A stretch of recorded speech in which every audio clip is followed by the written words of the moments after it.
I don't think I've ever seen such a big disconnect between an anime receiving so much promotion, so much advertising, and the community just not receiving it well. Like, there's no hype to support that advertisement. And so far, that seems to be Black Clover in a nutshell. Sup, my lovely bushes, welcome back to the channel. Today we're talking Jump Force because Asta just got announced as a character. If you don't know, Asta is of course the main character of Black Clover, an anime that has so much promotion and it was set to be the next big shonen anime. The next big thing since Naruto has not been incredibly received by the community. When you talk about Black Clover, what most people will say is that, oh man, Asta's voice actor is so annoying. Now, to be fair, most of that annoyingness has gone away at this point. Asta is not as annoying right now, but he certainly was at the beginning of the anime. He's toned it down a little bit, but also you have this, I want to say low quality animation for most of the episodes. It's slow, it's framey, it's not great. That said, Licht versus Yami is a fight that I recommend anyone watch, whether you're a Black Clover fan or not. That is some top quality animation. Now, is it worth watching 40 episodes of Black Clover to get to that point? I find that hard to recommend. And there is a light at the end of the tunnel. Apparently, the manga is in a very, very good spot right now. People love it. But then again, people that love the Black Clover manga have done it since the very beginning. When the anime came out, they were the first ones to say, dude, the anime is ruining this kind of amazing manga right now. But again, that is kind of a small subsection of the community. When it comes to anime versus manga, there's always a bigger audience on the anime. Most people don't like to read. And every time I see Bandai Namco releasing something related to Black Clover, it's always like, no, this is not gonna be the big deal that you think it is. Black Clover Quartet Knights was the perfect example. The game just came and went. It was dead on day one. The day it launched, it was impossible to fill up a lobby to play a multiplayer match. Dead on arrival. And I think they're still releasing DLC for that. So like, how much money goes into this game? How much money goes into Black Clover? It just boggles my mind because the reception just hasn't been there. It has never been there. And now Asta is being announced for Jump Force, and does anyone care? That is my big question. Now, personally, I would actually find Asta exciting if Jump Force wasn't the type of game it is. And let me explain that for a second. Jump Force is bringing characters from all over the place, from all Shonen Jump properties, and have them fight each other in the real world. But gameplay-wise, the differences you see between these characters aren't that significant. And this is something that Spike Chunsoft does a lot on their games. They focus on the amount of characters because characters generate hype. Even if two characters are the same gameplay-wise, they are different characters, they represent different anime, and people get excited for them.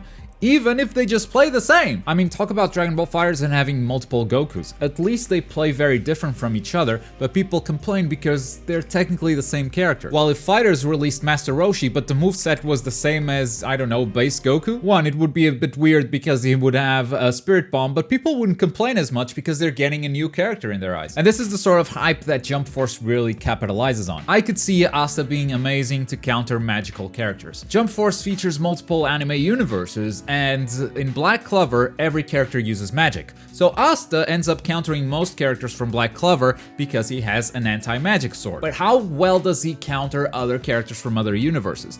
I would love to see a deep dive into this. Would Jump Force consider Naruto Jutsu magic, or is it something else? Like, is it something that comes from within because it comes from chakra and not like magical power? Would it make that distinction? Does Pegasus Seiya, does he use magic? A Goku Kamehameha, is that magic? Does the Asta sword deny it? And the answer is gonna be, most likely, it's just gonna deny everything, whether it's magic or not. I can see Asta having sort of a parry ability that just denies all projectiles. And I think that's where it kind of falls for me, and not only with Asta, but with all Spike Chunsoft games in general, because they tend to make this template. Every character plays sort of the same at the most basic level, and then they have different special attacks, which is what makes those characters unique at the end of the day. But they never go too far with making a character unique because that makes the game harder to balance, especially if you're trying to cram in as many characters as you can. So Asta's anti-magic sword is most likely just gonna work against all types of projectiles, not just magic. A great example I can point out to is Blackbeard, for instance. We've had a chance to play as Blackbeard and we've had a chance to try him out. And in the world of One Piece, Blackbeard's black hole abilities, they suck the powers out of the other fighters. Is that an effect that we can see in Jump Force? No, because that would make the character very unique. It would make the character behave differently depending on who they were fighting against, and at the end of the day, that's going to be a nightmare to balance. So with Asta, I expect exactly the same. He's going to be a generic sword character, probably kind of like Ichigo and Zoro and Kenshin, but then his abilities are going to be slightly different, and I can see him having a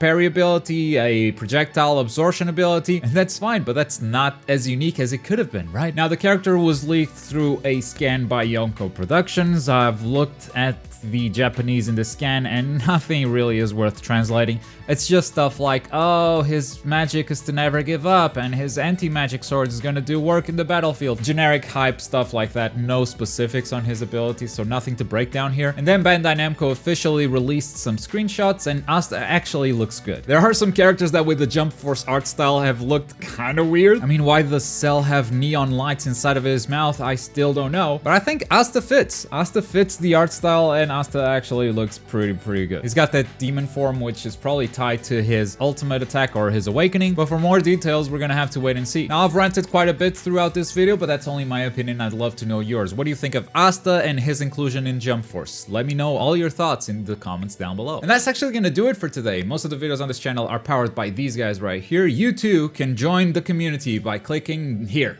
Patreon. Sign up, get some exclusive rewards, but as always, thank you very much for watching. My name is Globku, and I'll see you guys next time. Bye.